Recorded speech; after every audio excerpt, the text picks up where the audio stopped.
মুখটা সোজা করো, মুখটা সোজা করো। হ্যাঁ, তো এই যে তুমি এই যে বেশটা কতদিন ধরে নিচ্ছ একটু বলো। এই বেশ কতদিনের?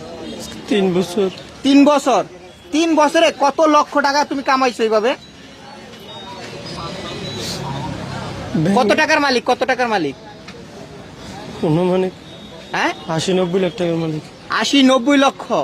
80-90 লক্ষ টাকার মালিক হয়েও তুমি কেন এই ভিক্ষা ব্যবসা করো? কেন করো?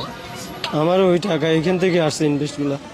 এইখান থেকে মানে এই ভিক্ষা করে তুমি 80-90 লক্ষ টাকা ইনকাম করছো জি 3 বছরে? 3 বছরে। আচ্ছা, এই যে 5 তলা যে বাড়ি করছো, ওনারা যে আমাকে বললো, এটা কি সত্য?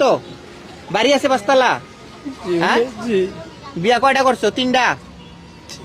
একটা আব্বু আম্মু করেছে, 2টা আমি করছি। একটা তোমার আব্বু আম্মু করাইছে, আর কি দুইটা তুমি নিজে করছো? বউগুলারে কই রাখো? ওগুলা একটা আছে আমার প্লাটের মধ্যে, আর হ্যাঁ। 2টা বসুন্ধরায় থাকে। 2টা বসুন্ধরায় থাকে, আর একটা তোমার নিজস্ব ফ্ল্যাটে থাকে। মানে 3টার সাথে তুমি সংসার করো। 3টার সাথে সংসার। এই যে তুমি যে ভিক্ষা করো, তোমার ওয়াইফ গুলা কি জানে? তোমার ওয়াইফ জানে? না, কি বলে বিয়া করছো তুমি?